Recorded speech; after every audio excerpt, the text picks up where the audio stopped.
Et bienvenue dans votre émission Le Monde Inconnu sur Canal 2 International. C'est toujours avec un immense plaisir que nous vous retrouvons tous les mardis dès 23 heures pour partager avec vous tout ce qui relève de la spiritualité, de la métaphysique et du décryptage des mystères de la vie. Les rubriques, vous les connaissez, c'est la chronique qui va se faire en deux parties. La réflexion et l'évocation, la page pratique, le SOS téléspectateur. Je ne suis pas seule sur ce plateau, je suis avec le célèbre professeur Herman Yeglipot à qui je dis bonsoir. Bonsoir Georges Boumé. Bonsoir renouvelé à tous les téléspectateurs du canal de International aussi. Vous allez bien, Patrias? Très bien. Et votre baguette? C'est là. Vous la quittez jamais? Bon, disons, ça m'accompagne parfois, pas à tout moment. D'accord. C'est comme parfois on s'habille. Normalement, on met une veste. À d'autres moments, juste le pain. Je peux la toucher de temps en temps quand même? Bon, disons, si tu as l'intérêt. Si j'ai? Si tu as l'intérêt de toucher à ça, oui, tu vas toucher. D'accord. Mais sans intérêt, bon. Ça ne servira à rien. Ça servira à rien. D'accord. Chers téléspectateurs, nous vous proposons la première partie de la chronique qui nous parle de l'impact occulte des parents sur l'éducation de l'enfant. Pourquoi certains parents échouent? Pourquoi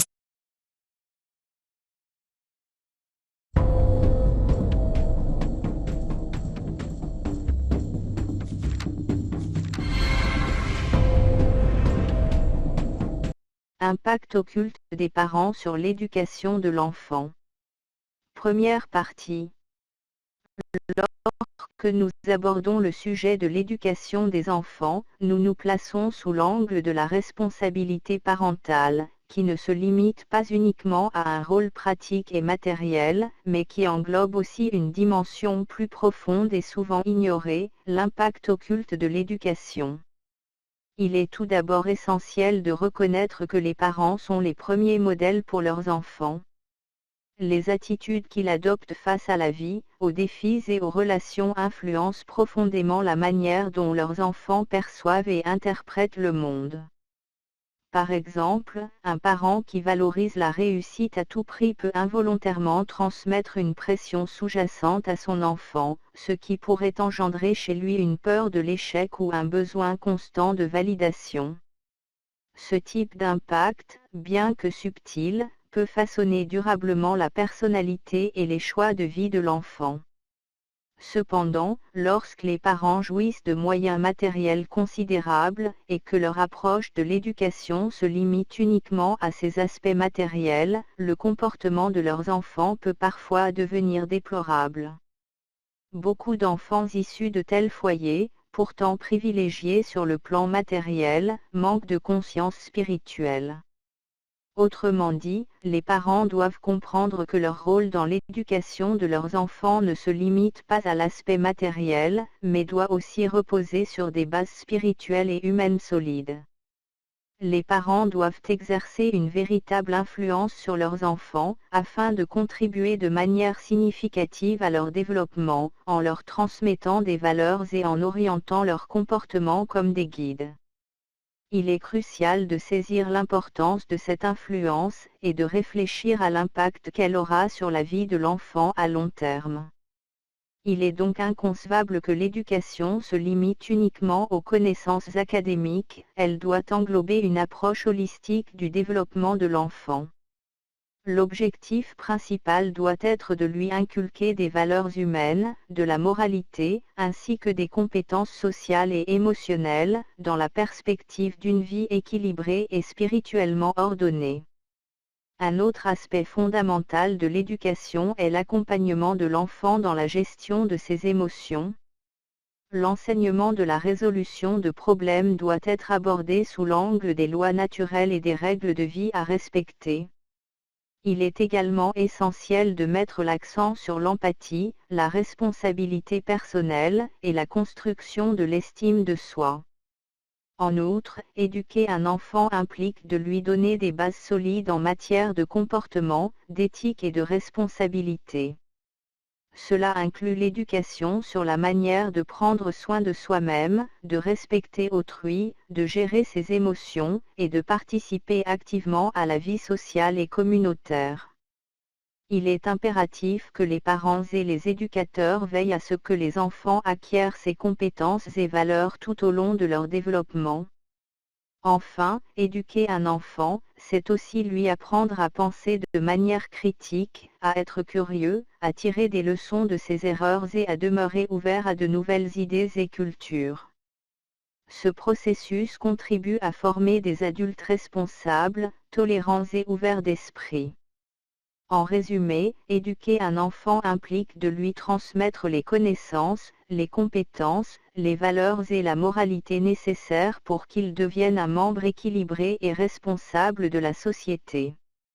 Cela passe par l'enseignement du respect de soi et des autres, la transmission de compétences sociales et émotionnelles, et l'encouragement à la curiosité intellectuelle et à la pensée critique.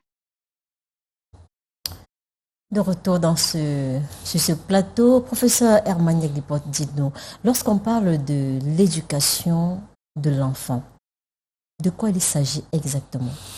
Bon, il s'agit de ne pas penser que les choses doivent se passer comme une certaine forme d'enseignement seulement, ou d'une certaine formation dans la vie, mais que les choses doivent se passer de manière initiatique. C'est-à-dire que il faut créer un environnement qui permet à l'enfant à ce qu'il vive de son intuition, à ce qu'il ait la liberté de s'exprimer,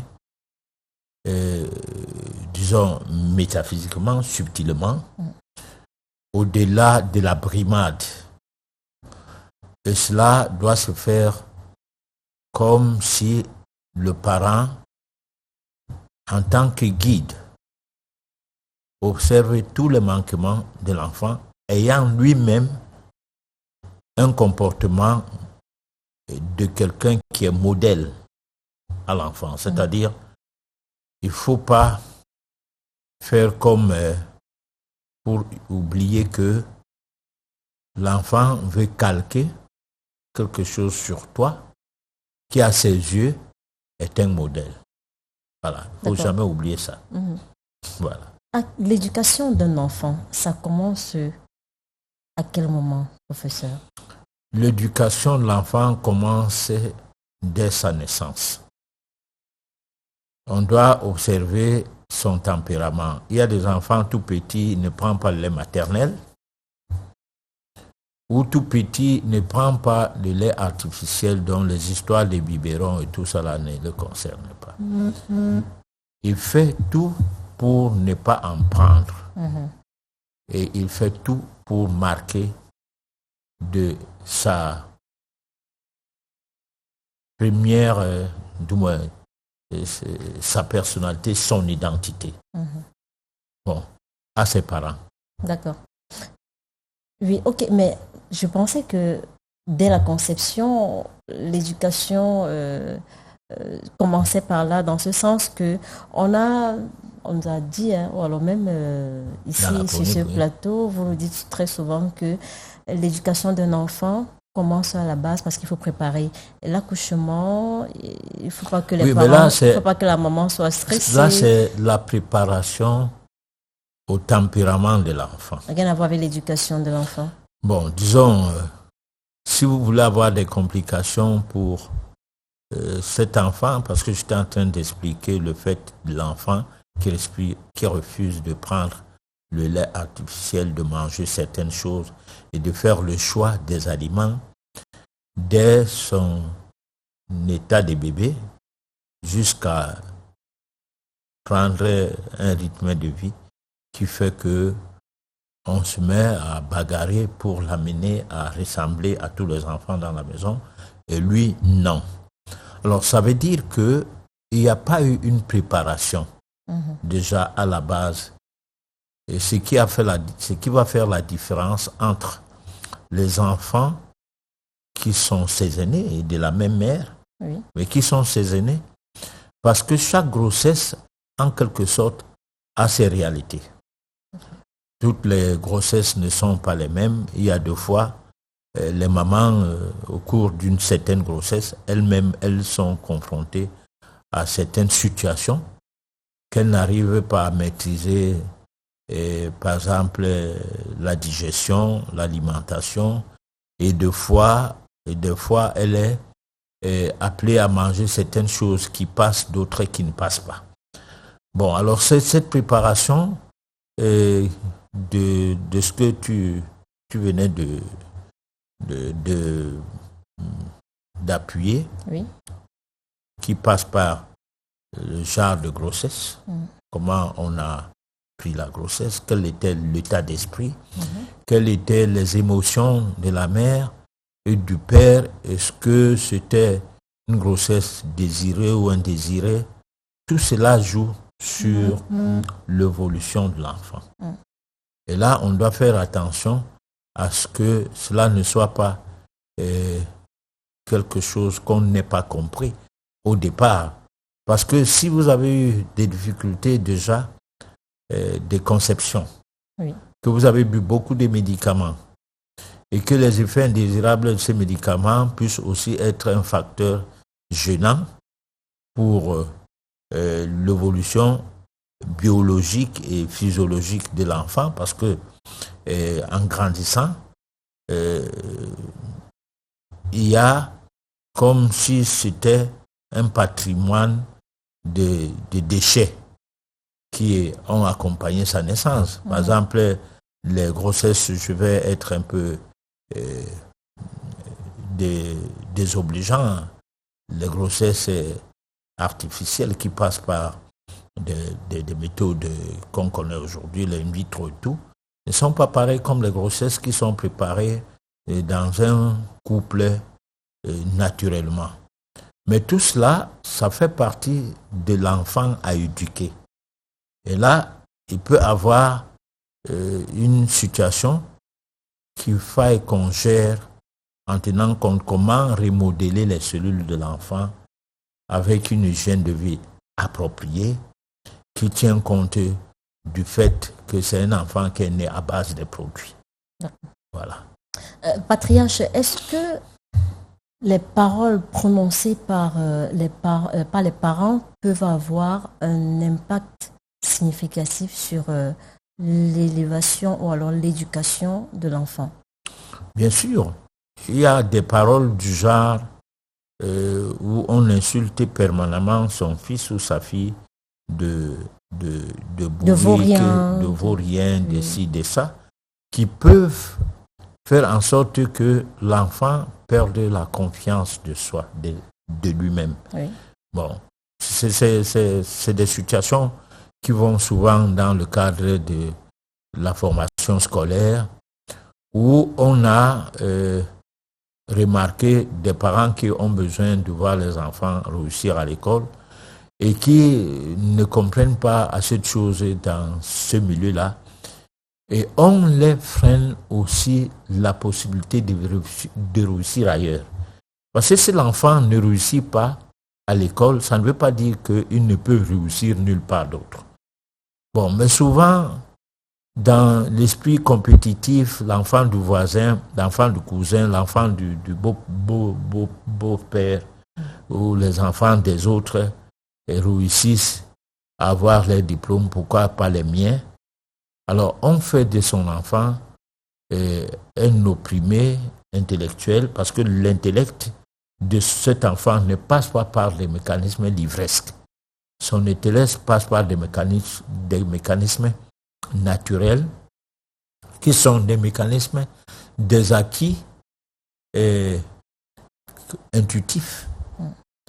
Mais que cet acquis intuitif va prendre un coup, simplement parce que même jusque-là, les parents n'ont pas compris la chose pour pouvoir accompagner l'enfant.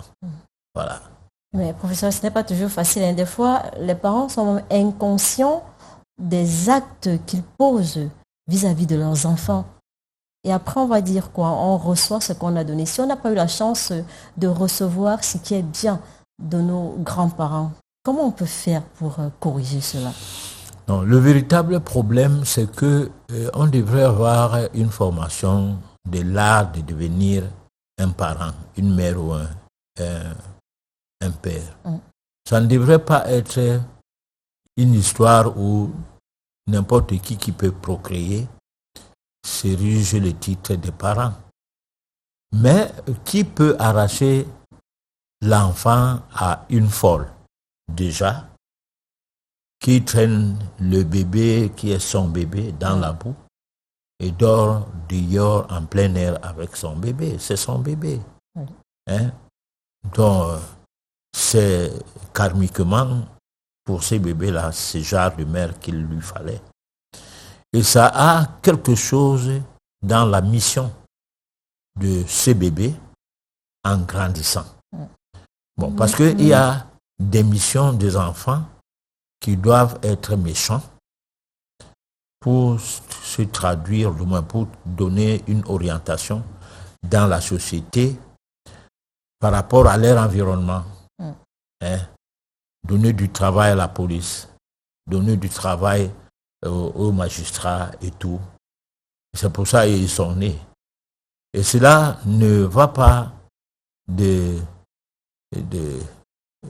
nature à ne pas se prononcer sur cet enfant dont les parents ne pourront pas contenir l'élan. Parce qu'il n'est pas seulement question de blâmer les parents. Il est question de personnages qui ont un esprit de nuisance dès leur naissance. Bon, ça peut être aussi que la préparation karmique de cette famille avait besoin d'une entité pareille, d'un personnage du genre. C'est pourquoi il faut parler de la préparation de la naissance comme étant quelque chose de très fondamental. Parce que les enfants qui sont dans la rue, qui agressent, qui tuent, ici sont les enfants qui sont nés d'une famille, ne serait-ce que d'une femme. Et cette femme est née d'une famille. Même si ces enfants, on peut imaginer que le plus souvent ne sont pas allés à l'école, ce n'est pas tous les enfants qui ne sont pas allés à l'école qui sont nuisibles. D'accord. Et la préparation, ça peut passer par quoi? On a le nom, par exemple, qu'il faille choisir, le patriarche. Non, la préparation prend d'abord une base immatérielle, c'est-à-dire, comme on disait tout à l'heure, la femme grosse, enceinte, ne doit pas manger n'importe quoi, ne doit pas boire, ne doit pas fumer. Ça, franchement... Ne doit pas aller en boîte? Oui, ne doit pas aller dans... Du moins, elle peut se divertir, ça fait un peu gai pour sa nature. Elle peut aller en boîte de nuit, patriarche? Elle peut aller en boîte de nuit si c'est qu'elle va en boîte de nuit juste pour se distraire. Mais fondamentalement, pas comme si c'était une option. Parce que il faut quand même que le bébé soit content dans le ventre. Oui, mais d'accord, en boîte de nuit, on sait tout ce qu'on trouve là-bas. On sait que c'est un milieu hostile. Si je dis que la femme enceinte peut aller en boîte de nuit, elle ne peut aller en boîte de nuit qu'avec son époux.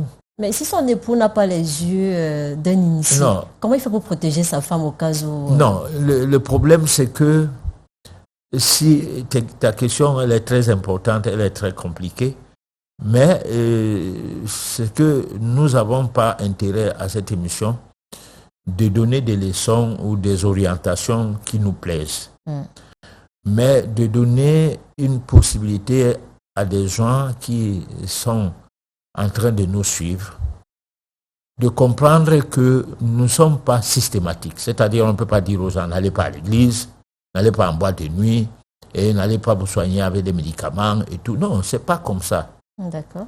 Les choses là sont à contextualiser. Bon, la femme avant vivait un monde traditionnel où boire le vin de raffia ou le vin de palme, les vins qui étaient prisés, qui étaient des boissons d'hommes, elle n'en prenait pas. Les hommes fumaient les pipes, elle ne fumait pas la pipe. Bon, nous savons bien que c'est la femme qui nourrissait l'homme, qui se battait pour nourrir la famille. Alors, la mondialisation et les nouvelles donnes ont amené à ce que la femme soit dépendante de l'homme, même quand bien même elle a un bon salaire. Bon, donc, on a changé de paradigme. Nous sommes dans une autre société. La femme grosse, au niveau de notre étude, de nos recherches, du point de vue métaphysique, ne doit pas se soumettre aux injonctions et des environnements non connus, non scrutés. Parce que les boîtes de nuit, il y a des pratiques.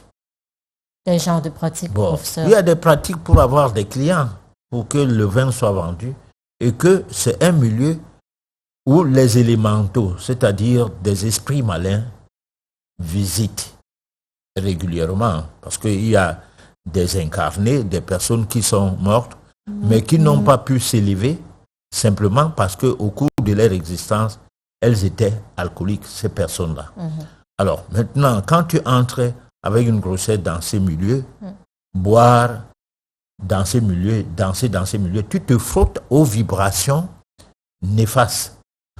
D'entrée de jeu, je réponds à ces questions par non. D'accord. Je réponds à ces questions qu'on est libre d'aller partout, mais sauf que c'est comme on est libre de boire n'importe quoi, de manger n'importe comment, mais on doit toujours se poser la question, est-ce que ce que je mange là, je connais les composants de ça? Est-ce que ce que je bois ne fût qu'un médicament ou quoi? Est-ce que j'en sais assez de choses par rapport à cela? C'est de ça qu'il est question. Ce n'est pas une question de dire ça c'est bon, ça c'est pas bon, non. Si une personne sait que la boîte de nuit c'est son cousin qui a construit cet environnement et que c'est même un lieu de culte là-bas pour faire ses méditations avec sa grossesse, que de rester à la maison et se mettre à des idées dans la tête et tout, il faut aller se divertir, tu pars te divertir, tu sais pourquoi tu y vas, il n'y a pas un problème à ça. Voilà. Ok, professeur. Chers téléspectateurs, nous allons prendre la deuxième partie de la chronique. Impact occulte des parents sur l'éducation de l'enfant. Deuxième partie. Dans la deuxième partie de cette chronique, nous nous penchons sur les rapports entre les parents et l'enfant. Pour entrer dans les détails, disons que, plus l'enfant prend de l'âge, plus les complications peuvent naître dans les échanges, qu'il y ait cohabitation ou non. L'influence des parents peut prendre un coup au point de constater dans ce milieu la banalisation de l'autorité parentale. Il va sans dire que la notion qui consistait d'honorer son père et sa mère telle que recommandée chez les chrétiens dans leur Bible semble être sans objet dans certains cas ou circonstances. Que peut-on constater? Que l'influence des parents en question n'a pas pu toucher tous les aspects de la vie de leurs enfants et n'a pas pu façonner leur avenir. Que dire si les parents sont douteux, voire sorciers? Il est crucial de constater que cette catégorie des parents n'ait pas pris conscience à temps sur comment impacter sur le devenir de leurs enfants. Sans leur incriminer, on peut imaginer qu'ils n'ont eu l'occasion ou la chance de réfléchir à temps dû la manière dont ils peuvent influencer positivement l'éducation et le développement de leurs enfants. Ils n'ont pas compris qu'il s'agit d'un processus complexe qui façonne l'âme et le destin de l'enfant. Dans les cultures et traditions africaines, l'implémentation d'une telle influence passait à orienter l'éducation, non seulement sur le plan livresque, mais traditionnellement et holistique. Tous les 7 ans, une nouvelle méthodologie était adoptée, et ce, suivant le tempérament inné de l'enfant. Les parents transcendaient non seulement les mots, OSSI, ou surtout les actes. Ils utilisaient tout ce qui s'inscrivait dans les profondeurs de l'être, ne laissant aucune chance qu'il y ait des traces invisibles, mais profondes sur le développement de leurs enfants. Il va sans dire que le pouvoir mystique que dégagent les parents, forme un champ magnétique qui transmet une énergie à l'enfant. Il va baigner sur le champ énergétique unique, qui va forger ses expériences, ses croyances, ses émotions et même ses blessures. Ce champ énergétique, inconscient la plupart du temps, se transmet à l'enfant dès sa conception, imprégnant son âme et influençant son développement physique, émotionnel et spirituel. Une sorte d'héritage des émotions fortes vécues par les parents pendant la grossesse, lors de l'accouchement, et durant les premières années de l'enfant, tout ceci laisse des traces profondes dans son champ énergétique de l'enfant qui se construit. La peur, la colère, l'anxiété ou le stress peuvent se transmettre, créant des blocages émotionnels qui influenceront son comportement, ses relations et sa santé. Les parents transmettent également leurs croyances limitantes, souvent inconscientes, sur l'argent, le succès, l'amour, la vie elle-même. Ces croyances, même si elles ne sont pas exprimées verbalement, elles vont s'imprégner dans l'esprit de l'enfant et lui façonner une certaine perception du monde. Les blessures non guéries du passé des parents, comme les traumatismes, les abus ou les pertes, peuvent se transmettre à l'enfant, créant des schémas répétitifs de comportement, des difficultés relationnelles et des problèmes de santé. Résultat, en étant conscients de l'impact occulte qu'ils ont sur leurs enfants, les parents peuvent prendre des mesures pour briser les cycles négatifs et créer un héritage positif pour les générations futures. L'éducation est alors une danse consciente, où l'amour, la bienveillance et la sagesse qui guident l'enfant vers son plein potentiel. Professeur Herman Yaglipot, est-ce que les parents ou alors une mère sorcière peut transmettre son petit génie ou alors son totem à son enfant? Est-ce qu'elle peut initier son enfant? Et à quel moment ça se produit? Alors, la sorcellerie, c'est un autre domaine qui entre dans la vie d'une famille. Il y a des familles sorcières. Et là, nous avons deux types de fonctionnement dans ces familles. Nous avons un type de fonctionnement où on ne tue pas la progéniture. On la protège et on lui donne les outils de la sorcellerie pour pérenniser les pouvoirs occultes que cette famille a comme don. Il y a la sorcellerie où on fait des enfants et on les mange, comme une mère poule qui boit les œufs, ses œufs. C'est-à-dire qu'une poule, qui après avoir pondu les œufs, se met à les boire. Alors là, cette catégorie de sorcellerie-là va dans le sens où l'enfant peut manquer de respect à ses parents.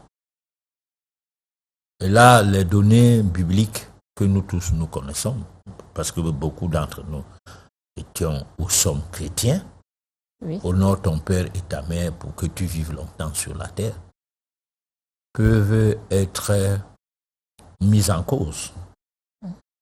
Bon, là maintenant, on se pose la question, le père, il s'agit de qui? En ces temps-là où la mère, il s'agit de qui également?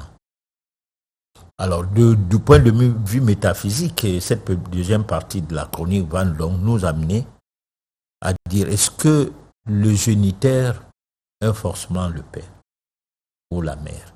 Le géniteur est forcément le père ou bien la génitrice est forcément la mère? C'est une question difficile à répondre par rapport au contexte, par rapport à l'environnement ou aux oreilles qui nous écoutent. Parce que les oreilles qui nous écoutent sont des oreilles dont la formation spirituelle est liée sur des copies-collées, c'est-à-dire des messages qu'on a dit que. Mais qui ne sont plus du on a dit que, qui sont que je sais que. C'est-à-dire, lorsque quelqu'un te dit Jésus était le Fils de Dieu, c'est qu'il sait qu'il était le Fils de Dieu. Il ne dit pas on m'a dit que Jésus était le Fils de Dieu. Cette conviction fait donc que tu ne peux pas dire à un parent qui est sorcier que l'enfant doit lui manquer du respect, que c'est normal. Non. D'abord, c'est antipathique sur la donne, la base. Mais naturellement, comme pour ne pas dire mystiquement, comme pour ne pas dire métaphysiquement, chaque personne doit veiller sur sa vie. Alors, ça veut dire quoi? Ça veut dire que si tu es arrivé dans un environnement où tu dois guider, parce qu'il y a des enfants qui naissent pour prendre la famille en main. Pas comme les élus de Dieu qui disent, parce que je suis l'homme de Dieu, je vous sauve d'une situation, ou bien la famille de Dieu, je vous sauve d'une situation, c'est-à-dire je suis là pour votre rachat. Non, ça peut être hautain, même si c'est que c'est vrai. Ça peut être hautain, pourquoi? Parce que si l'enfant naît pour le bonheur matériel, personne n'a rien à dire, puisque tout le monde profite d'une jolie maison, de voitures, c'est pas moi quoi. Mais s'il naît pour le bonheur spirituel, alors il va déranger le milieu dans lequel il naît, le milieu étant un milieu qui n'est pas forcément de nature à avoir de bonnes habitudes. C'est pourquoi il naît dans ces milieux, pour avoir son mot à dire par rapport à ses habitudes. Et souvent, ces genres d'enfants ne sont pas arrogants, ne bousculent pas les parents, ni la maman, de par leur comportement, non. Mais prennent des décisions du genre à les amener intuitivement, pas à changer, mais à ne pas avoir une mainmise négative sur l'ensemble des membres du foyer ou de la famille. Alors, et souvent, ça fait donc qu'ils ne sont pas forcément obéissants. Pour dire honore ton père et ta mère, bon, non, ils sont humbles. Donc leur état d'humilité fait en sorte que leur ego ne transparaît pas du genre à vouloir marcher sur les parents qui sont pas gentils. Par exemple, le père ne rationne jamais, tape sur la mère depuis on est enfant, et puis n'a aucune prise de conscience sur l'éducation des enfants. Et les enfants grandissent constatant que c'est comme ça la chose. Et un enfant, parmi ces enfants, peut prendre le devant parce qu'en fait, c'est par lui que se passe le rachat de cette famille. Bon, prendre le devant pour essayer de concilier son père et sa mère, non pour les amener à les juger ou à organiser des rencontres entre les deux et tout, non.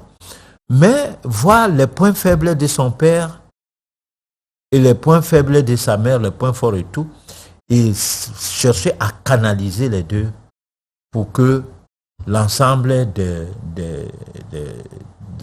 membres de la famille, les frères et sœurs qui sont de ces mêmes parents, bénéficient quand même de quelque chose de particulier grâce à cet enfant. D'accord. Voilà. Le professeur Hermaniak Deportes, il se dit aussi, alors, les anciens disaient souvent que certains enfants sont agressifs parce qu'à la naissance, ils n'ont pas reçu la bénédiction de leur mère. C'est-à-dire quand l'enfant naît, la sage-femme a l'habitude de déposer le bébé sur le ventre. C'est l'occasion pour la maman de toucher son enfant, de bénir l'enfant, de prononcer des paroles positives. Est-ce que ça peut vraiment avoir un lien? Oui. D'abord que quand l'enfant est sur le ventre de sa mère, il y a des vibrations que sa maman dégage. Déjà, du fait de la satisfaction de que la naissance a eu lieu et que les mois de grossesse se sont traduits par une réponse qu'on peut dire une récompense. Alors cela étant, c'est une joie et cette joie-là, elle est bénéfique pour le bébé. C'est un peu le contraire du fait qu'on prend l'enfant, on l'amène ailleurs, on te revient avec. Tu te mets à se poser la question si on n'a pas changé ton enfant. Bon. Alors tu reçois l'enfant là, mais tu n'es pas habité par la joie, il y a un peu de doute. Voilà. D'accord. Mais professeur Emmanuel Depote, est-ce qu'un enfant peut, changer son destin? Un enfant? Oui. Oui, l'enfant peut changer son destin à partir du moment où il est né dans une famille où l'influence des parents était négative. Et à un moment donné, cela l'a affecté. Et à un autre moment, avec la découverte du fait qu'il y a d'autres pistes, du genre des pistes d'élévation spirituelle, sort complètement du cadre de ses parents. Parce que, en fait, le cadre des parents, c'est quoi? C'est-à-dire, il y a une influence inconsciente, du genre d'amener les gens dans des croyances qui sont les vôtres. Par exemple, tu es chrétien, tu amènes l'enfant à croire au christianisme comme toi. Tu es musulman, tu amènes l'enfant à faire de l'islam sa religion. Tu es bouddhiste, ainsi de suite. Bon, et ces croyances peuvent ne pas être adoptées à la mission de l'enfant, parce que chacun de nous naît avec une mission. Et cette mission peut aller dans le sens que si tu te mets dans les logiques de la prière, donc ça veut dire que tu crois à une entité qui t'écoute. Et que toi, ta mission n'est pas cela. Ta mission est de supplanter cette entité et de créer un environnement qui permet à ce que le développement spirituel des membres de la famille même déjà soit possible et par là bénéfique. Alors, tu vas fonctionner cette fois-là, au bout d'un temps, à ne plus croire à des croyances préétablies par ses parents et à se donner une autre orientation qui permettrait même plus tard à ce que les parents eux-mêmes en bénéficient. D'accord. Ouais, parce que par exemple, si on a passé tout le temps à prier sans suite, et qu'à un moment donné, le désespoir fait en sorte qu'on a envie d'aller chez les marabouts, mais en même temps, le candidaton fait en sorte qu'on n'y va pas. Entre-temps, rien ne change. Parce que les données sont occultes. Et qu'il faille aller vers l'occulte pour du vrai. Parce que les données religieuses ne sont pas occultes. C'est des données, parce que la spiritualité, pris dans le sens de la religion, elle n'est pas occulte. Elle est comme une forme de chemin qu'on est en train de suivre ou de mettre en place ou bien de croire à son existence afin d'atteindre les objectifs qui sont parfois égoïstes. Parce que c'est des objectifs, des solutions à ces problèmes. Parce que souvent, quand tu discutes avec une personne qui ne croit pas à la métaphysique, elle te dit que la prière l'a déjà sauvé de beaucoup de choses. Donc ça veut dire qu'il prie pour quelque chose. Alors qu'en métaphysique, on ne prie pas pour quelque chose. C'est égoïste. Tu ne pries pas pour être bien, pour la maladie de ton enfant, de ton époux, pour ta maladie. Mais tu pries pour que ta vie se transforme, pour qu'elle s'élève et les maladies vont partir doucement, doucement, seules. D'accord. Parce que tu remodèles les vibrations de ta vie au point d'amener à ce que tout du positif seul prenne le dessus sur tout ce que tu as vécu jusque-là négativement. T'amener à visualiser les manquements, à visualiser les fautes commises à autrui, à visualiser, c'est-à-dire à revivre des scènes telles que à les regretter, soit du côté des parents, des aînés et même des cadets. Et tout cela, toi, petit à petit, ton âme, ton être intérieur se purifie et prennent de l'envol maintenant jusqu'à prendre le dessus sur la matière qu'est le corps physique.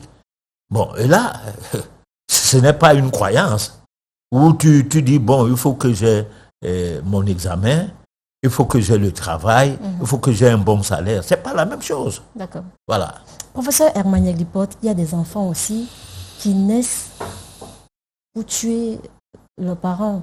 Du coup, je voudrais savoir comment un parent peut-il reconnaître et corriger les blocages occultes qui affectent son enfant?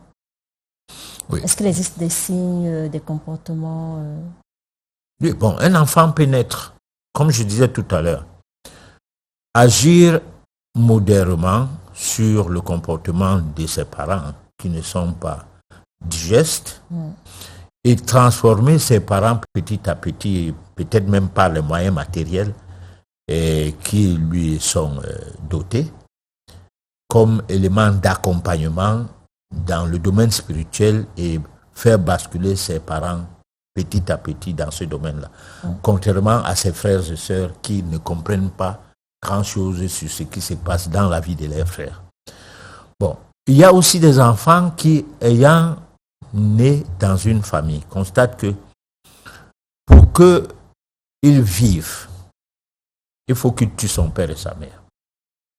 Parce que sa mission dans cette famille ne se limiterait pas sur son père et sa mère et que tant que ses parents vont vivre, il ne pourra pas accomplir la mission pour laquelle il est né. Là, ça fait dans peur, cette famille, dont la grande famille. Ça fait peur, patriarche. Bon, donc, il tue son père et sa mère et pas vivre chez son oncle. Qui l'accueille. Mais lui, il était préparé à aller vivre là-bas. D'accord. Mais comment on reconnaît ce genre d'enfant? Est-ce qu'en allant voir un patriarche, un bonbon, ou alors un voyant, on peut dire à la maman, cette grossesse que tu portes, fais attention à cet enfant? On reconnaît ces genres d'enfants, c'est que dès son jeune âge, sa maman décédée rentre en contact tout le temps avec sa maman de manière à de temps en temps le surprendre parler avec sa mère sans que toi tu voies sa mère.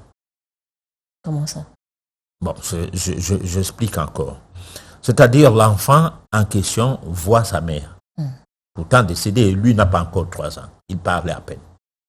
Il discute avec sa mère. Parfois sa mère lui dit, bon, tu viens, je parle avec toi. Il dit non. Je ne parle pas avec toi, pars. Hein? Tu es déjà au paradis ou tu es déjà au ciel. Bon, moi j'ai eu à vivre des cas pareils, dont j'essaie de dire quelque peu certaines choses en fonction de mes recherches, de mes expériences et de ma chance de thérapeute du domaine holistique, du domaine métaphysique ou occulte, de vivre certaines expériences, bon, que je ne peux pas dire que, voilà. Est-ce qu'on peut parler du karma ici? Est-ce qu'on peut dire que dans une vie antérieure, la maman aurait fait quelque chose à cet enfant et que dans cette vie, il se venge? Bon, c'est pas la vengeance, parce que la mort n'est pas une situation malheureuse. Contrairement à ce que nous croyons que la mort est une situation malheureuse parce que la mort fait un manquement, la mort est nostalgique, provoque une nostalgie. La mort également fait en sorte que toi, on n'est pas à l'aise la séparation, ça fait mal. Du fait de la séparation. Oui. Voilà.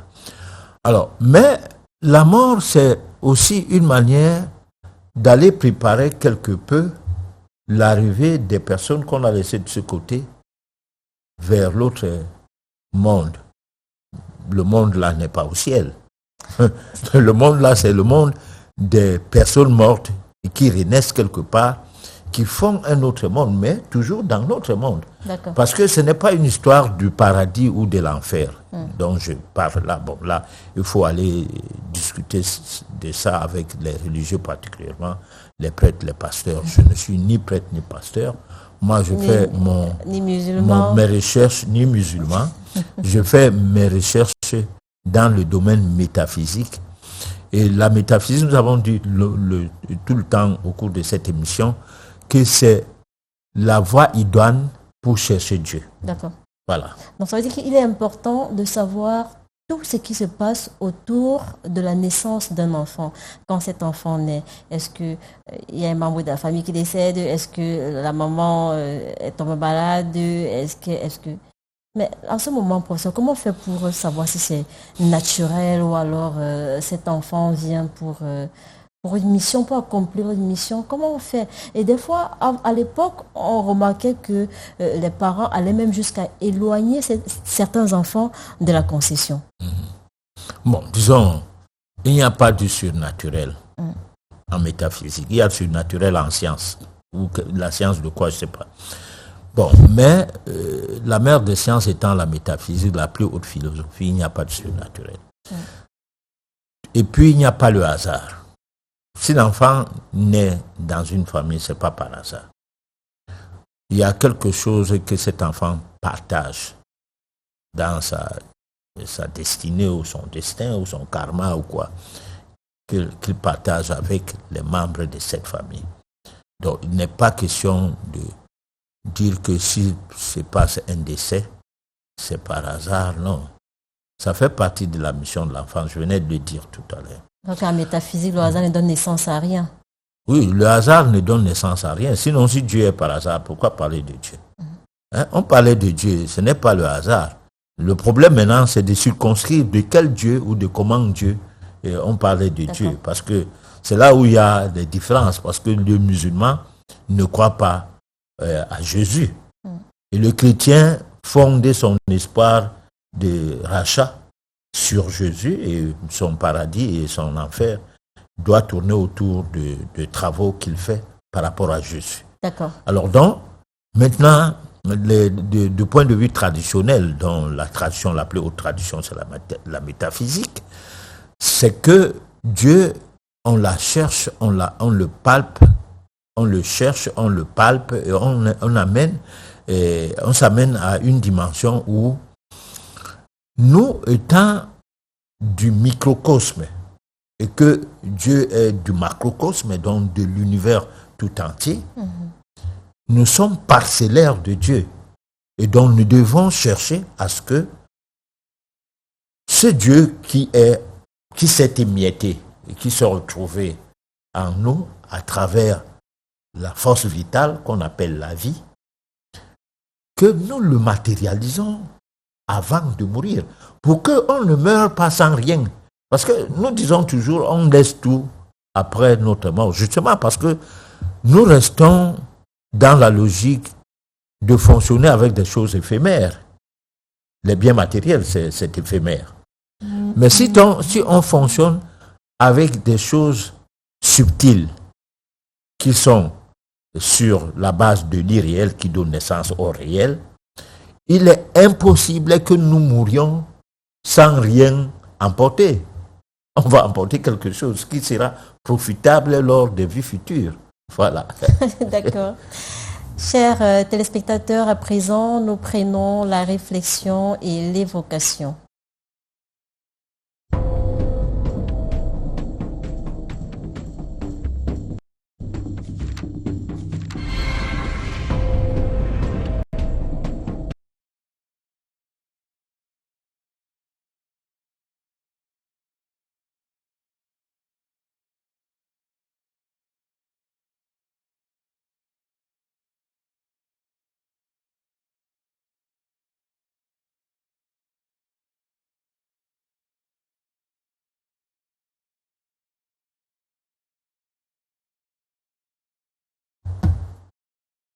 Toutes nos excuses, nous aurons certainement cet élément dans nos prochaines éditions. Professeur Hermaniak, je pense qu'il faut faire un commentaire par rapport à l'élément qu'on devait passer tout à l'heure qui parlait des femmes pasteurs insoumises. Que diriez-vous? Bon, cet élément, ne cherchez pas à nous accompagner parce que la dernière fois, on n'a pas pu diffuser ça. Ça allait, la deuxième fois également, on n'arrive pas à diffuser cet élément, mais on va finir par diffuser ça parce que, en fait, le véritable problème, c'est quoi? C'est que les personnes qui gèrent la collectivité, c'est-à-dire qu'on ne doit pas être une personne ressource une personne, disons, guide pour soi. On doit être une personne qui guide tout en étant à peu près comme Jésus disait, moi je lis la Bible aussi souvent, que un bon maître, c'est celui qui lave les chaussures, les pieds de ses fidèles, de ses disciples. Voilà, de ses disciples, justement. Bon, donc, on te voit laver les pieds des disciples, mais on ne voit pas seulement comment tu commandes tes disciples, ou bien alors tes fidèles. D'accord. Parce que c'est comme si tu ordonnais. C'est un système qui marche avec la colonisation, la néocolonisation, c'est que médicalement parlant, il y a une ordonnance. Juridiquement parlant, il y a des ordonnances. Religieusement parlant, il y a des ordonnances. Et tout cela, c'est la même constitution, disons, de choses qui passent par le biais de l'héritage colonial. Alors, si l'envoyé de Dieu était celui-là qui était arrogant, bon, je crois que le modèle serait parti de Jésus, puisque c'est de lui qu'il est question souvent comme envoyé de Dieu.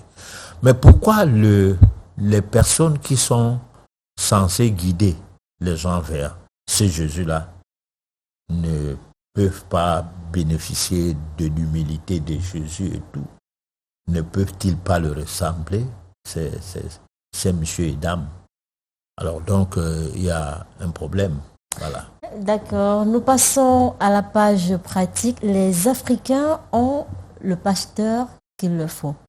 Suivant.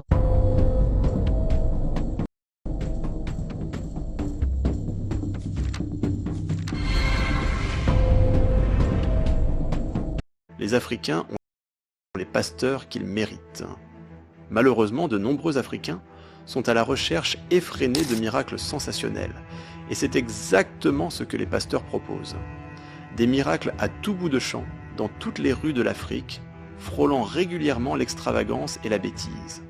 Les fidèles sont en contrepartie appelés à investir leur foi dans les poches des pasteurs charlatans et escrocs qui exploitent leur foi.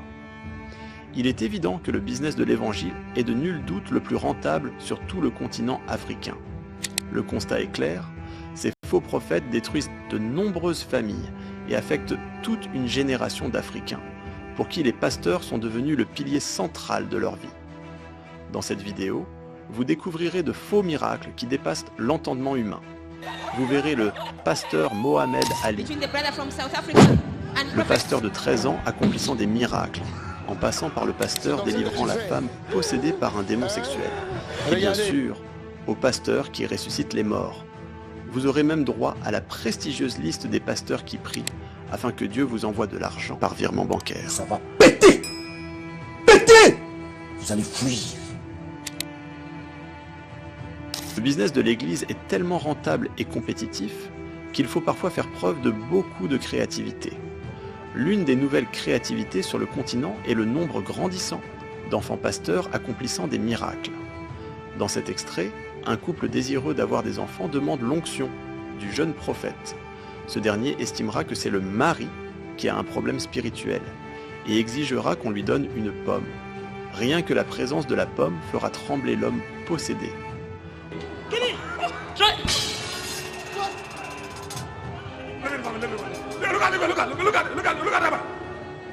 You don't start.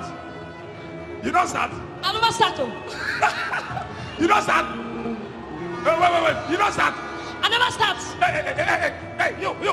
You don't start. You don't start. I never start. You don't start. I never start. L'enfant prophète de 13 ans effectuera ensuite une série d'attaques mystiques, dignes des films hollywoodiens, pour délivrer l'homme possédé. Tout ceci avec l'accompagnement des fidèles qui se comptent en milliers.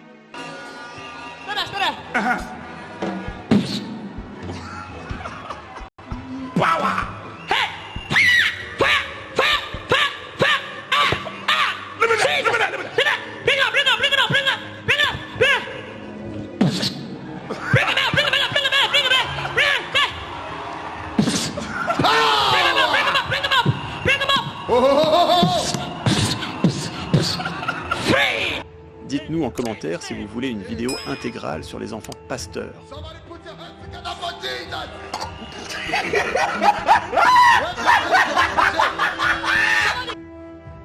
S'il y a bien un individu qui maîtrise l'art de la mise en scène, c'est bien le pasteur ougandais Kakandé. Il est connu des réseaux sociaux pour orchestrer des miracles auxquels même les scénaristes d'Hollywood n'y auraient jamais pensé. Il avait déjà fait le buzz pour avoir joué au football dans son église. Aujourd'hui, il a décidé de manifester selon lui la puissance de Jésus au travers de la boxe. Dans cet extrait, un prétendu boxeur défie le pasteur dans un combat de boxe. La scène est juste iconique. Man of God, I touch this brother from South Africa. Behold, this power of Jesus Christ. You want to do boxing? Watch, brethren.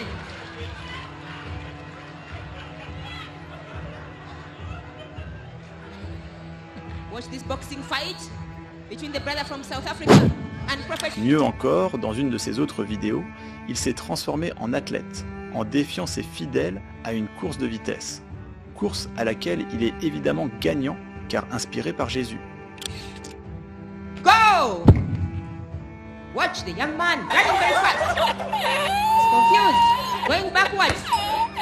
On the floor he goes.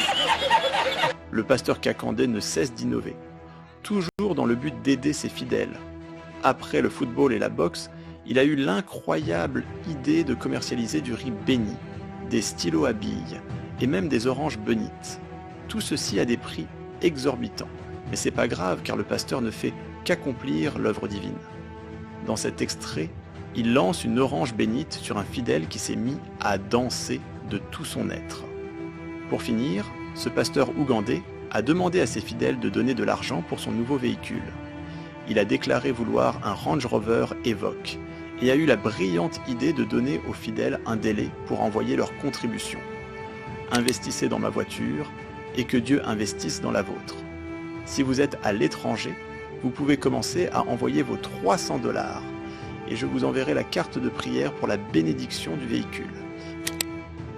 Ce pasteur opère des guérisons en simulant des tirs sur ses fidèles à l'aide d'un bâton.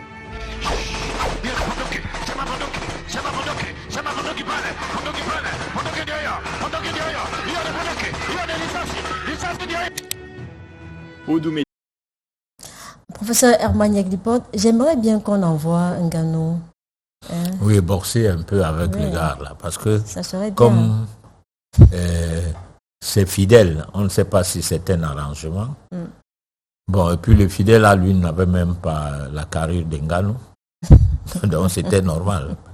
D'accord. Bon, peut-être que comme tout ce qu'il fait est inspiré de Jésus, il ne préfère pas boxer, mais il peut montrer quand même que aucun boxeur au monde ne peut le rivaliser. Et donc on aimerait bien envoyer un champion comme Ngannou. Vraiment. Il essaye un peu et puis on dit Ngannou ne triche pas. Fais comme tu fais souvent, on voit s'il ne va pas fuir. D'accord. Ah, c'est terrible. Chers téléspectateurs, c'est votre moment. Vos messages sont attendus au numéro qui s'affiche au bas de l'écran. Nous allons prendre le SOS téléspectateur.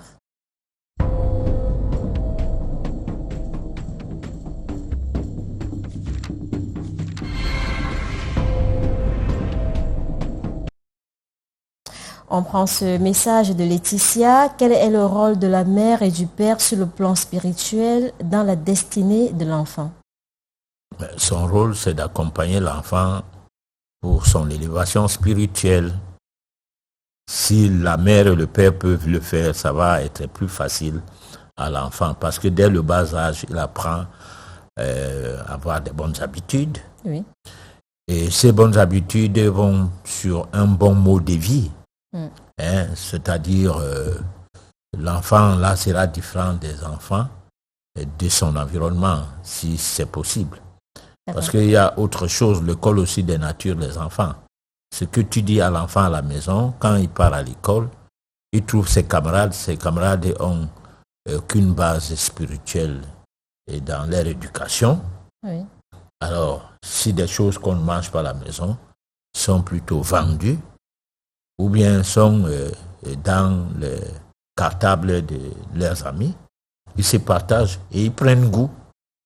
Et justement, quand tu leur donnes de l'argent, si par moment c'est possible que tu leur donnes de l'argent, ils vont acheter plutôt les choses que tu penses que ce n'est pas si nécessaire pour leur développement spirituel. Voilà.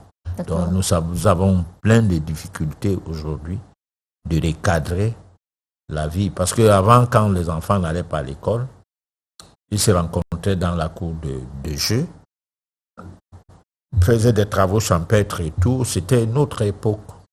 Le contexte actuel, les données ont changé. C'est pourquoi il y a beaucoup de criminalité. Parce qu'il n'y a pas une éducation spirituelle à la base même qui permet à ce que l'évolution dans une famille se fasse de manière, disons, spirituelle. Voilà. Ok. Professeur, je voudrais savoir, peut-on véritablement s'initier sans argent? J'ai comme l'impression que le chemin initiatique demande de la ressource financière. C'est Brandon depuis Bali. Oui, bon, mais on ne peut pas vivre sans argent. Le premier chemin initiatique, c'est respirer. L'air que nous respirons, nous ne payons pas l'air là, mais la respiration est liée par la vie. Et la vie, il faut l'entretenir. Et si tu entretiens la vie sans argent, ça veut dire que tu ne manges pas. Si tu entretiens la vie sans argent, ça veut dire que soit tu manges des choses qui, quelque peu plus tard, tu tomberas malade. Donc, il n'y a rien qui puisse être sérieux sans souffrir. C'est pour cette raison que toujours dans cette émission, nous parlons de comment maîtriser la souffrance. Parce que la souffrance, on ne maîtrise pas ça en bagarrant contre la souffrance, mais en l'acceptant. Quand tu acceptes de souffrir, la souffrance devient peu pénible. Et puis nous sommes sur une planète, la Terre. La planète Terre est une planète de souffrance. Sans la souffrance, nous ne volions pas. Alors, souffrir déjà à chercher de l'argent, souffrir à faire des méditations, souffrir à faire un certain nombre de sacrifices, tout cela fait partie de l'élévation spirituelle. On ne peut pas avoir une élévation spirituelle sans souffrir. Alors, donc, si c'est que on doit étudier Dieu, on est mécontent. Mais on doit étudier l'algèbre, la mathématique, du n'importe quoi, on est content, c'est qu'il y a un problème. Mais professeur Herman Yaglibot, que dire de ces parents qui passent le temps à dire à leurs enfants, bon voilà, il faut épouser un homme riche, il faut avoir des camarades qui ont de haute classe, oui. Qu'est-ce qu'on peut leur dire? Oui, mais ils sont limités. C'est pourquoi on a dit tout à l'heure que le fait de respecter, c'est de moins honorer son père et sa mère pour que tu vives longtemps sur la terre, n'est pas forcément un problème qui regarde tous les enfants. C'est un problème qui regarde les enfants qui ont été assujettis de façon à ce que leurs parents ne leur a pas donné la chance de mieux faire fonctionner leur identité spirituelle. Voilà. Le professeur Herman Yaglibot, on a ce message de Alejandro, voilà. Patriarche, comment faire pour vous rencontrer? J'aime beaucoup ce que vous faites. C'est pas difficile avec ces numéros, on va vous donner mon numéro personnel. Il n'y a pas de problème. D'accord. Mon père, j'ai mon enfant de 8 ans qui a des comportements bizarres. J'aimerais savoir si on peut couper cela parce que des fois, il dit des choses et ça se produit, ça nous fait un peu peur. Bon, mais on coupe ça pourquoi? Il est né intuitif et on doit seulement canaliser son intuition pour que sa mission ne soit pas... C'est ce que j'ai dit tout à l'heure, que des croyances inconscientes font en sorte que les enfants qui naissent chez certains parents ne bénéficient pas de tous les atouts qui auraient été, disons, une bonne ouverture pour la famille. Voilà. D'accord. Comment prier du point de vue métaphysique? En métaphysique, on ne prie pas. Qu'est-ce qu'on fait? Il n'est pas interdit de prier non plus. Si quelqu'un veut prier, il prie. Mais en métaphysique, on ne prie pas. On ne prie pas pourquoi? Parce que on ne croit pas à une entité qui ait créé les gens pour souffrir et que c'est grâce à trop pleurer, se lamenter, crier et tout, qu'on va bénéficier de sa, comment on appelle ça, de son aide. C'est pas évident. Voilà. D'accord. Professeur Herman Eglipote, merci pour l'édification. C'est un message de Karine Esso. Comment faire pour faire le choix de son conjoint? Vous nous dites souvent qu'il faut faire une étude d'affinité. Moi, je l'ai fait. C'est vrai que les données n'étaient pas très très bonnes. J'ai insisté, on s'est mariés, mais aujourd'hui, ça ne passe pas entre nous et j'aimerais me séparer. J'aimerais savoir si il n'y avait pas eu un problème. Vous avez fait l'étude d'affinité, les données n'étaient pas bien. Et vous vous êtes mis dans la logique de faire fonctionner l'étude, du moins de faire fonctionner votre mariage comme pour tester. Et aujourd'hui, vous êtes dans les difficultés, vous voulez divorcer. Non, vous êtes en situation karmique. Si vous divorcez, vous alourdissez votre karma. Allez jusqu'au bout, au cours de cette existence, vous vous purgez complètement de cette charge et les vies futures, les données vont changer. Vous ne serez plus en phase avec la même personne ou la même entité. Voilà. Okay. Merci, Patriarche. J'aimerais vous rencontrer pour une initiation. Comment faire?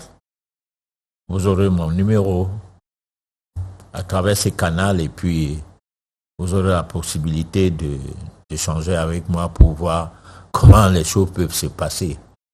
Voilà. Mon fils, il a 18 ans et Patriarche, je vous assure, il a des comportements hors du commun. C'est mon fils, vraiment.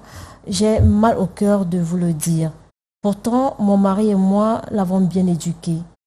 Mon mari et moi sommes des personnes vraiment très croyantes. Comment faire pour faire revenir l'âme, entre guillemets, de mon fils? Bon, mais croyant par rapport à quoi? Parce que très croyant, ça peut être aussi que vous amenez votre enfant dans des milieux dont vous ne maîtrisez pas les tenants et les aboutissants. On a vu certaines personnes à la sortie de certains de ces milieux de culte buter et commencer à vomir le sang. Alors qu'on venait de bien prier sur cette personne par rapport à ses problèmes. Moi, j'ai connu une fille qui, à la sortie de l'église, on priait pour qu'elle ait des bébés. Elle a essayé d'aller partout, ça n'a pas marché. Elle s'est mise dans la logique de trouver son bébé à travers la prière. Et elle est entrée dans une église de réveil où tout ce qui lui était réclamé, elle faisait. Et même les prières, elle était tellement engagée que parce qu'il lui fallait un bébé. Mais voilà qu'un jour, à la sortie de l'église, elle a chuté juste à la sortie et puis elle s'est mise à vomir de sang. On l'a amenée à l'hôpital général de Yaoundé. Et quand je parle de la famille qui est concernée, c'est qui c'est. Et elle décède. Bon. Maintenant,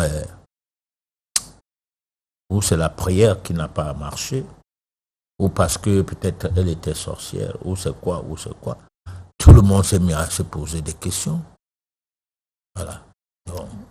Voilà. D'accord, on va poursuivre avec ce message qui n'est pas signé. Professeur, s'il vous plaît, comment reconnaître sa mission dans la vie? C'est difficile parce que Jésus lui-même, il lui a fallu, si c'est 27 ans ou 30 ans pour commencer sa mission. Et 3 ans plus tard, sa mission s'était arrêtée d'après les écrits. Voilà. Alors, il est difficile qu'on sache quelle est sa mission. Mais sauf que cela ne trompe pas certaines personnes. Deux fois, tu es allé à l'école, tu as eu tous les diplômes, tu termines dans le Ben Sikin. Ça veut dire que tu es allé à l'école pour rien. Tu aurais dû commencer avec ton Ben Sikin tranquillement. Et tu serais tu aurais réalisé beaucoup de choses. Ouais. Bon, donc tu as gaspillé de l'argent tellement pour rien. Ta mission était d'être vélomane, qui nourrit sa famille grâce à ça. Et puis, peut-être, si tu avais commencé à faire ça tôt, tu ne devais pas avoir des mécanismes psychologiques du genre que j'ai eu quand même les diplômes, comment je suis sur la moto. Tu aurais dû être un bon motoman. C'est lui qui n'accompagne pas les bandits pour aller agresser les gens, par exemple. Oui. Mais, professeur Herman Yaglipot, est-ce qu'en faisant une étude de vie métaphysique, on peut avoir quand même une idée de sa mission de vie? Oui, là, tout au moins, c'est commencer un début de connaître toi-même. Parce que connaître toi-même peut passer par une étude de vie métaphysique qui utilise le nom complet, la date de naissance exacte, et même peut-être l'environnement dans lequel on est né, le quartier, la ville, l'heure de naissance, tout ça, un ensemble d'informations sur soi. Ou alors ce qui s'est passé... Mais là, tu peux buter parce qu'il faut que tu travailles toi-même. Pour que les effets karmiques et tout, tu puisses les comprendre de fond en comble. D'accord. Voilà. Et des fois, même, on va même jusqu'à chercher à comprendre tout ce qui s'est passé autour de votre naissance. Oui. Est-ce qu'il y a eu un décès? Est-ce qu'il y a eu un mariage? Est-ce que pour savoir votre destinée? Mais professeur Herman Yaglipot, à partir de quel âge on peut avoir la notice de sa vie? Bon, les parents peuvent chercher la notice de la vie de leurs enfants, de façon à ce que l'enfant, en grandissant, il surveille si ce qu'on a fait comme étude métaphysique corrobore avec l'évolution de l'enfant. Et apporter de l'aide à l'enfant à mieux s'approprier de sa vie grâce à cette étude. Maintenant, pour les grandes personnes que nous sommes, on peut découvrir quand même à un certain âge que voilà ce qui aurait dû être ma vie ou comment ma vie a été, parce que c'était déjà prédestiné, on peut le dire comme ça, déjà, et que seulement je n'ai pas fait attention. Parce que lorsque on étudie de manière cyclique les différentes étapes qui ont rythmé sa vie de l'adolescence jusqu'à plus de 60 ans, on comprend que, par exemple, il y a eu un mariage précoce et que le vrai mariage devait arriver à plus de 50 ans. On comprend, par exemple, que l'orientation scolaire qu'on a eue ne débouchait pas au genre de travail qu'on est né pour pouvoir exercer. Donc on comprend certaines choses qui sont les choses du passé et qui sont de nature peut-être pas à faire regretter, mais à savoir pourquoi les choses n'ont pas marché comme il fallait. Et là, on peut faire une étude maintenant pour son enfant pour que son enfant ne soit pas comme soi. Ton enfant ne soit pas comme toi. Voilà. D'accord. Professeur Herman Yaglipot, on a ce message de Jean Paulin qui voudrait savoir comment faire avec le cas de son enfant parce que aujourd'hui, âgé de 40 ans, tout ce qu'il fait échoue. Ah ben oui, mais il faut que les gens sachent une chose. Quand ton enfant est déjà majeur, il doit chercher sa vie. Tu ne peux pas l'embarquer dans les histoires qui t'intéressent. On lui imposer... Oui, non, il va se sentir imposé. Parce qu'il y a un enfant, lui, il ne veut pas le maraboutisme.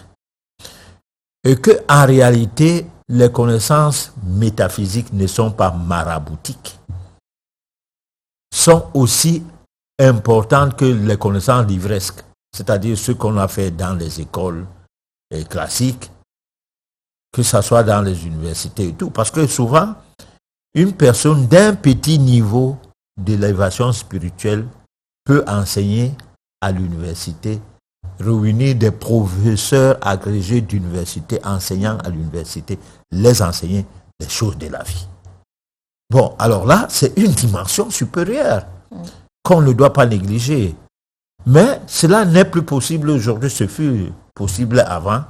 Parce qu'aujourd'hui, l'arrogance a atteint un niveau où l'ego des personnes nombreuses dans ce milieu n'admet pas que quelqu'un qui n'a même pas chauffé le banc pendant une dizaine d'années vienne leur raconter les histoires. On ne t'écoute pas. Mais si tu organises une conférence, tu mens sur ton étiquette scolaire et que ça rassemble les gens de toutes catégories confondues, c'est là qu'on va apprendre beaucoup de choses au point à découvrir plus tard que tu n'étais pas à l'école, ça sera étonnant. C'est comme un monsieur qui a fait soigner sa femme partout. On a fait tous les examens, on ne voit pas la maladie et tout. Et se retrouve au village chez un monsieur minable qui parlait ni français ni anglais, mais à qui, par voie d'interprète, on explique de quoi souffre la dame et comment elle ressent sa souffrance, sa maladie et tout. Bon, attends, ce monsieur a pour laboratoire ses oreilles. Il ne va pas te renvoyer faire encore les examens, lesquels examens ont échoué. Il va t'écouter.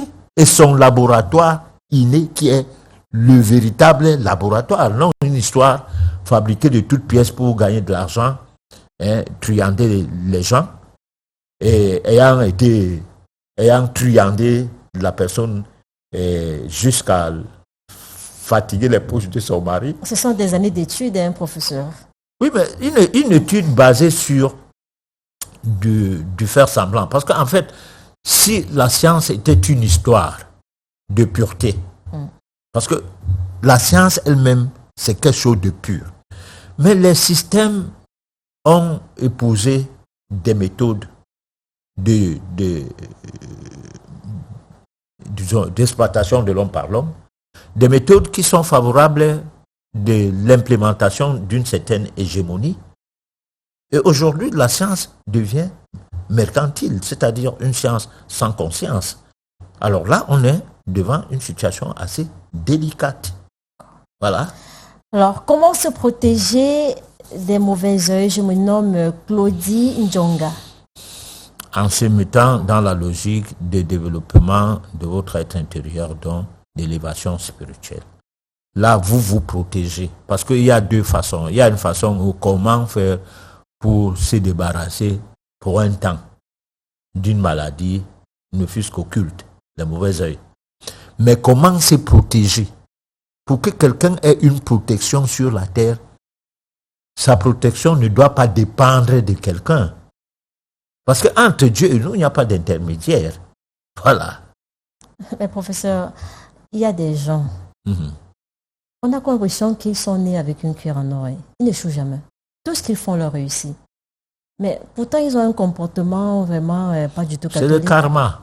Ils ont emmagasiné au cours des vies antérieures un certain nombre de choses qui, positivement, étaient mises en place.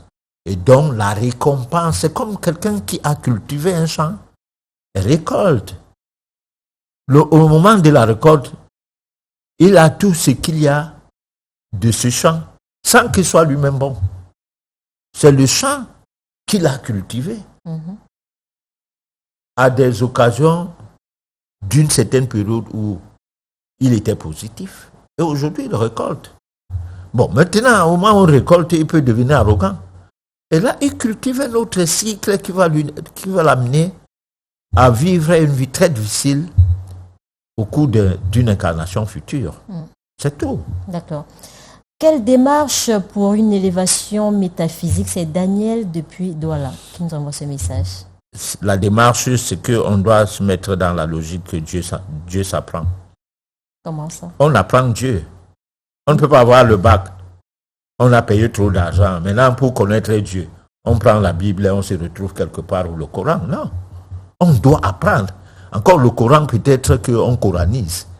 Mais on doit apprendre qui est Dieu. Jusqu'à voir le vrai Dieu qu'il faut voir. Le palper, le contacter, sans que ce soit des supputations sorcières du fait que j'ai rêvé Dieu. Dieu m'a appelé. C'est des supputations sorcières parce que ça ne rime pas avec le mode de vie des personnes qui le disent.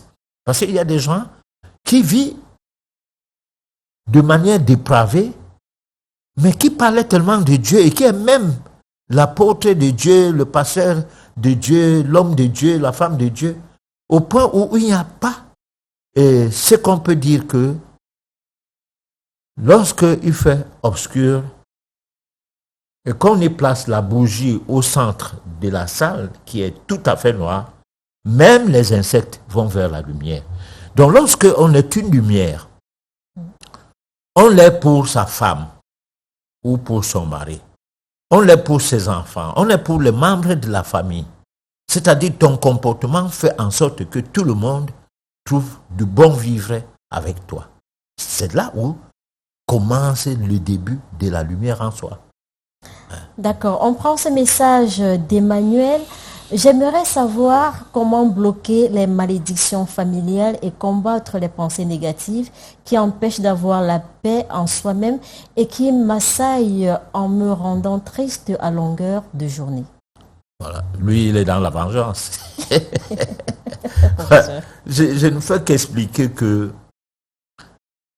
si vous êtes né dans une famille où il y a les gens qui vous en veulent, où les gens sont nuisibles, où les gens sont jaloux, il y a la calomnie, la médisance, il y a tout ce qui est de négatif. Votre rôle n'est pas de combattre ces gens-là. Votre rôle est de surplanter toutes ces vibrations, d'aller au-dessus de ces vibrations et voir ces vibrations se manifester vers le bas. Et là, vous devenez la lumière pour cette famille. Ce n'est pas en vous donnant des recettes de comment faire pour que quand le sorcier vient, tu tires sur lui parce qu'on t'a donné un pistolet anti-sorcier. Alors, le sorcier, si nous parlons de créationnisme, a été créé pour que dans la famille, les gens s'élèvent. Il n'est pas un sorcier, il n'est pas nuisible dans la famille.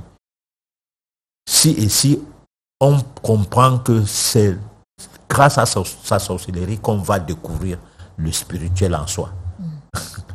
Il n'est pas nuisible. Mais il est nuisible à partir du moment où on entre dans sa logique.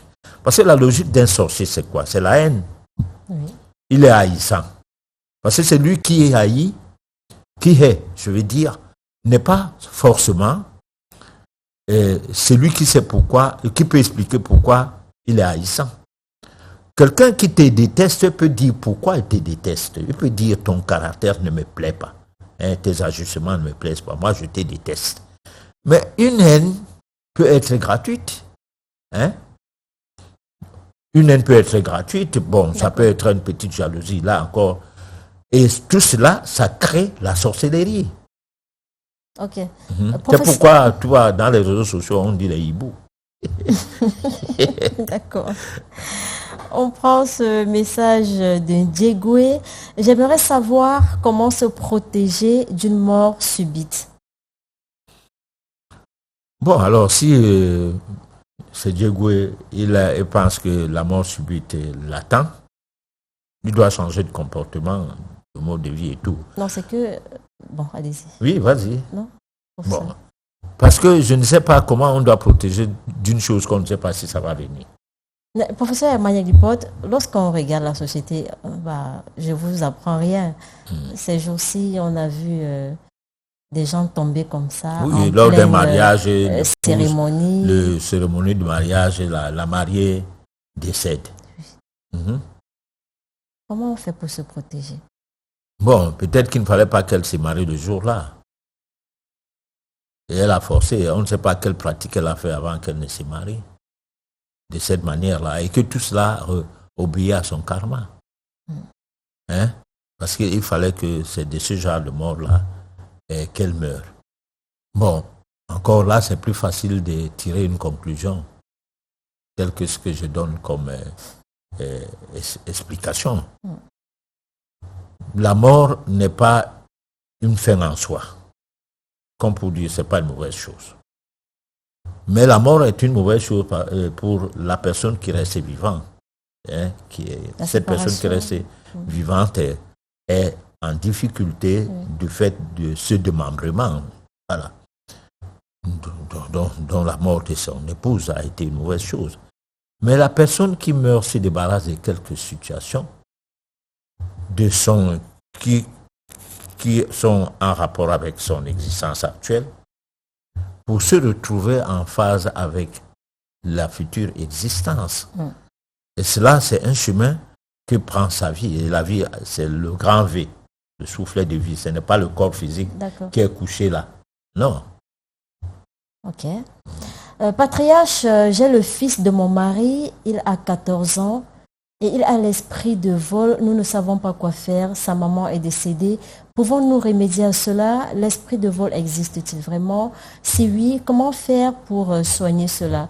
Mon mari souffre énormément pour cela. Oui, bon, mais on va faire une voyance. C'est ce que je peux conseiller d'entrée de jeu. Bon, parce que même si on fait une étude de vie métaphysique, ça risque de ne pas dégager son état de kleptomane ou bien de voleur et tout, de façon à donner une situation, une voie à suivre directement. Mais par la voyance, on va comprendre d'où ça sort. D'accord. On va se quitter, professeur, sur ce message d'alliance. Comment connaître son jour favorable? Alors, c'est astrologique, c'est numérologique, c'est tout ça à la fois. Bon, moi, je pense que c'est des questions qui n'intègrent pas forcément la logique des personnes qui veulent se prendre en charge. Parce que lorsqu'on veut se prendre en charge, normalement, il y a des recherches qu'on doit faire. Et ces recherches qu'on doit faire vont dans le sens à donner réponse à vos attentes. Parce que si nous devenons, nous autres, des encyclopédies, des dictionnaires, des grands dictionnaires, on ouvre seulement, on a un mot, on a la réponse. Bon, ce serait bien. Mais après, quand tu meurs, il faut qu'il y ait un autre dictionnaire à part, ailleurs. Donc, il faut parfois encourager les gens à pêcher, à apprendre à pêcher du poisson, que les encourager à manger du poisson qui, à un moment donné, ils n'arrivent pas à en acheter et ils ne parviennent pas à manger autre chose parce qu'ils ont pris l'habitude de ne manger que du poisson. Voilà. Mais, professeur Herman Yaglibot, moi je pense que c'est important de savoir, avant de quitter de chez soi le matin, qu'est-ce qui nous attend en journée? Est-ce que je fais bien d'aller déposer ma demande d'emploi? Est-ce que je fais bien de voyager? Est-ce que je fais bien de... Parce que si, en faisant par exemple une étude, une voyance sur soi, l'horoscope personnalisé, oui, on peut parfois dégager les heures fastes et autres. Oui, bon, mais attends... nous sommes dépendants de notre avenir. Mais lequel avenir, nous ne sommes pas...